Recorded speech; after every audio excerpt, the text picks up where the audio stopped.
Hi, I'm Mick Crossland, head coach at the Combat Academy. With me today is my assistant Tommy Crossland. He's the amateur British and European K1 kickboxing champion. Today we're doing a little bit of work for the Warrior Collective. We're doing some demonstrations of effective counters that can be used against a jab attack.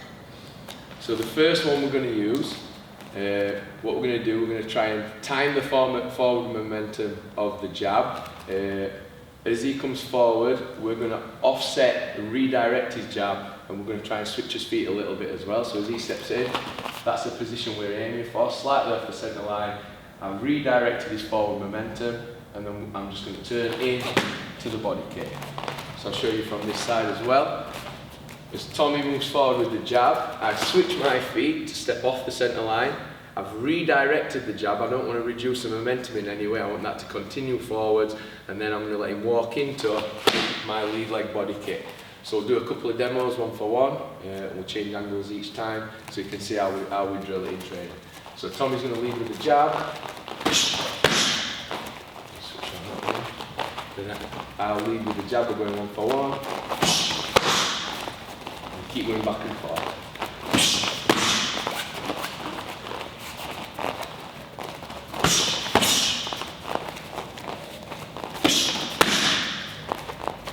Okay, so that's one effective way of dealing with a jab attack, is redirecting the force of the jab, stepping off the centre line and coming back with a body kick. For the second drill, again, we're going to use a kick attack to deal with the jab. This time we're going to do what we call intercepting the attack. By intercepting, what I'm talking about is not defending it and then countering it, but actually trying to beat the attack. So as they lead off with the attack, we try and intercept and score our own attack before they come. We're going right leg. We can either attack the body or attack the leg. So Tommy will be moving forward again with the jab. As he comes into this position, what I'm going to do, again, I'll offset off of the centre line with a slight step. I ideally want to time my step with his forward momentum. Also, what I'll do, I'll use a long guard. Now, it kind of looks like I'm defending the jab. I'm not defending it so much, I'm just covering the chin with the shoulder and the hand and leaving the long guard out there. And if I get it right, I should be just inside the jab. So as he steps forward, I can come here with the body kick. It works just as well to the leg as well. As he comes in, I come here. Okay? So again, we'll go back and forth. Tommy's going to attack with the jab. I'll intercept with the right kick, and then I'll do the same to Tommy. And again, this can go to the leg or the body.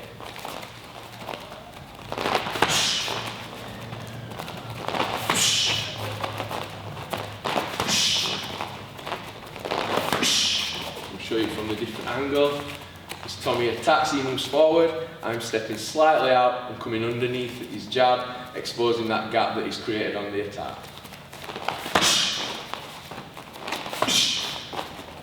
Okay, so that's another way of using the kick to defend or counter against the jab. What we're going to look at now is one more kick attack. We're going to intercept again. We're trying to time him coming forward and hit him on the way in. This time I'm going to use a lead leg roundhouse kick. This is going to be a high kick. Now the thing about this is, generally, I would use it to unbalance my opponent. A good fighter, a well-schooled fighter, when he's moving forward on the jab, his backhand's up nice and tight here, okay? What I'm aiming to do is kick through the centre line, strike with the shin into his arm. That in itself can cause damage, which pays off later in the fight. But for the most part, he's attacking me, I'm trying to unbalance him and offset him. That'll hold him still and make him pause. Off of that, if I'm in a vulnerable place in the ring, perhaps I'm on the ropes, I can exit back to the centre of the ring. If I'm in a strong position, I might use that opportunity where he's kind of stumbled and held still to build another attack on top. But either way, the aim of the kick when he jabs is to unbalance him. One of the good things about this is, even good experienced fighters often, especially as they're tighter, can sometimes jab and this backhand comes low, okay? So there is an opportunity to create a lot of damage, and this potentially can be a KO shot when employed correctly as well. So the key with this is, as Tommy jabs, he's stepping forward. What's really important is, I don't want to come and meet him by stepping into the kick. Many people in the kick will have a little step. All they're doing is putting their ankle under the hip so they're in a stable position. Rather than taking the ankle under the hip, what I'm going to do, I'm going to pull the hip over the ankle, okay? So as he moves in, I pull back, and now I'm in a strong position.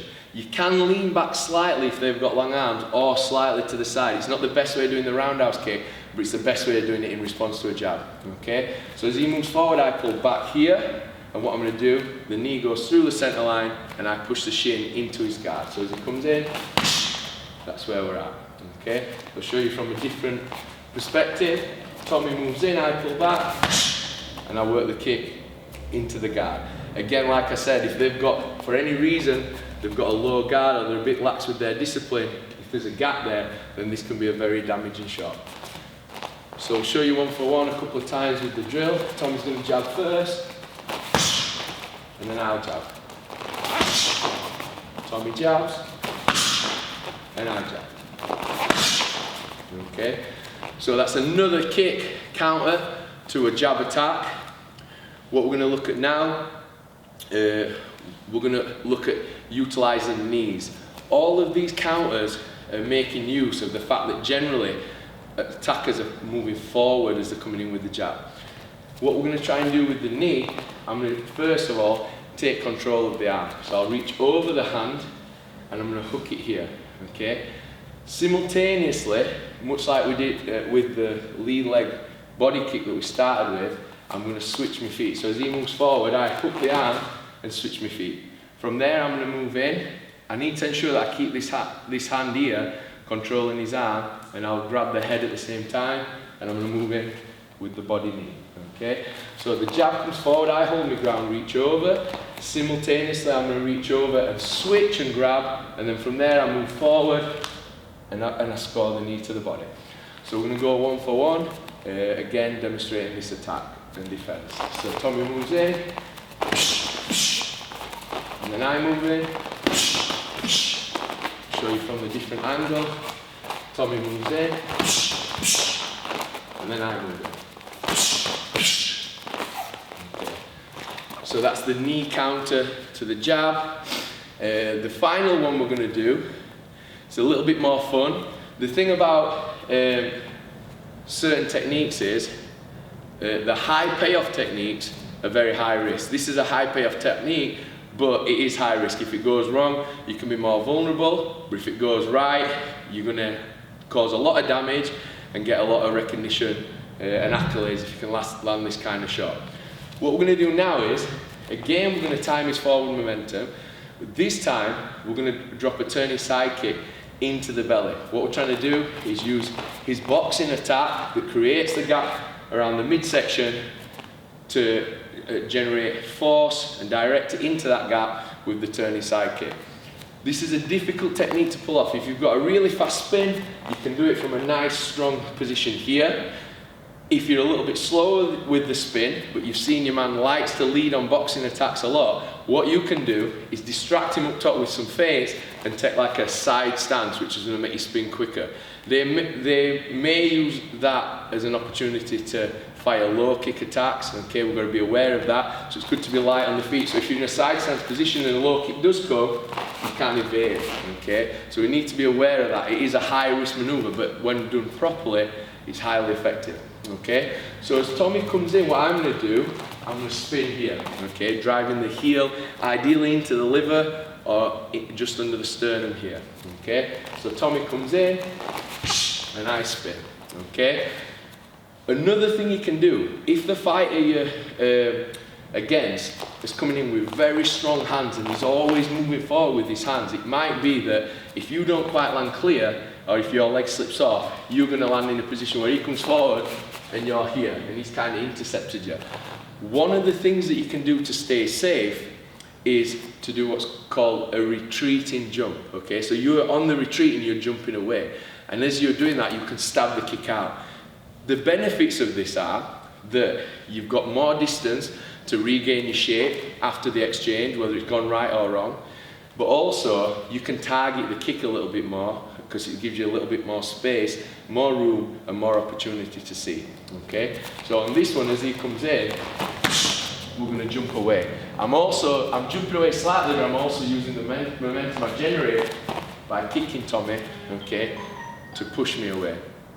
Now, this is a powerful technique, so obviously doing it in this fashion, we're working on the timing, we're not looking to do it with full power. But the good thing about this kick is, if you can get the kind of control with it where the time is good without full power, then when you do it with full power, it's even more damaging because it's more direct and accurate. Okay? So, we're going to do this a couple of times.